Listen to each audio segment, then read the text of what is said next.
बागपत के सिनोली गांव में उद्योग व्यापार मंडल की बैठक जिला अध्यक्ष अमित मान के प्रतिष्ठान पर आयोजित की गई। बैठक में जिले भर से पहुंचे संगठन के पदाधिकारियों ने भाग लेकर व्यापारियों से जुड़ी विभिन्न समस्याओं पर अपने विचार रखे। बैठक के दौरान संगठन विस्तार को लेकर चर्चा की गई। साथ ही अधिक से अधिक व्यापारियों को संगठन से जोड़ने पर जोर दिया गया। वहीं व्यापारियों के समक्ष आने वाली समस्याओं और उनके समाधान को लेकर भी विस्तार से विचार विमर्श हुआ। पदाधिकारियों ने व्यापारियों के हितों की रक्षा के लिए एकजुट होकर कार्य करने का आह्वान किया। इस अवसर पर संगठन की मजबूती और व्यापारी हितों को लेकर कई महत्वपूर्ण सुझाव भी सामने रखे गए। मेरा नाम विजय मान है और मैं उद्योग व्यापार प्रतिनिधिमंडल उत्तर प्रदेश पंजीकृत का प्रदेश का मीडिया प्रभारी हूँ और बागपत जिले का प्रभारी इस नाते मेरे पास अलग से जिम्मेदारी है। आज यहाँ बागपत जिले के व्यापारियों की एक आवश्यक बैठक है, जिसमें यहाँ पर व्यापार मंडल का जो गठन करना है, जो यहाँ जो छोटी छोटी इकाइयाँ हैं, जैसे बागपत है, बड़ौत है, रटोल है, बरनावा है, इधर बिनौली है, इधर दोगट है, इन ऐसी जितने हमारी नगर पंचायत है, इन नगर पंचायत स्तर तक व्यापार संगठन को ले जाना और व्यापारियों के बीच अपनी बात पहुँचाना। आज व्यापार और व्यापारी ये दोनों असुरक्षित हैं। हर दिन नया टैक्स, नई चीज़ें और बात कुछ भी होती है उठा के व्यापारी को चोर बनाया जाता है। आज कोई भी व्यक्ति जो एक व्यापार कर रहा है वो 28 प्रकार के टैक्स वो सरकार को पे कर रहा है, बावजूद वही चोर है। ऐसी भूमिका क्यों? क्या वो सरकार के स्तर पे हो या समाज के स्तर पे हो, इस विषय को बदलना होगा। नहीं बदला जाएगा तो समाज में क्रांति होगी और व्यापारी क्रांति ये दुनिया में नया रूप लेगी, जिसके हम सब साक्षी बनेंगे। व्यापारी सम्मेलन है सम्मानित करना कुछ व्यापारी भाइयों और व्यापारियों के लिए लड़ाई लड़नी। व्यापारी इतने मतलब दबाव में अगर सरकार के, पब्लिक के और व्यापारी के साथ कुछ समस्या हो जाए, कंपनियां उसको परेशान करें, कंपनी अलग से परेशान करती हैं, सरकार अलग से परेशान करे, ऊपर से चोर भी है वो जो tax they.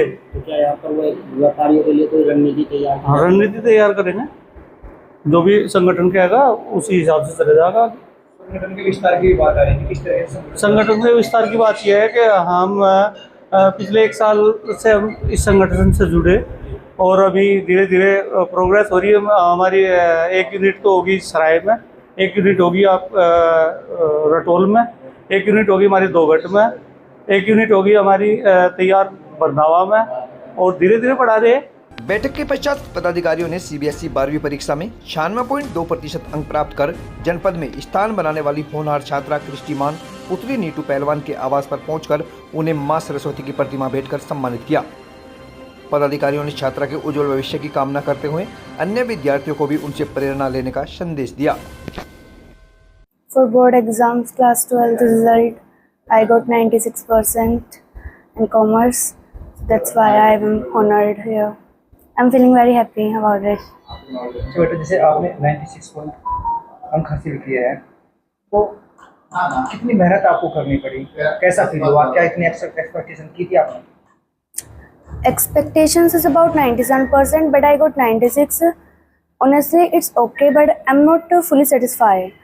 And about study, it is not about being genius or studying 24/7. But it is all about being consistent and study every day. What I learned in my whole 12th journey is just study every day, at least 2 or 3 hours. Just study every day. Every day is really something important. If you skip one day, you will lose whole your session and all. So study every day is really important. Consistency. Study के time पे कभी कोई ऐसा पल आया कि अपने आप को नर्वस फील हुआ हो एग्जाम के टाइम पे? Yeah, obviously.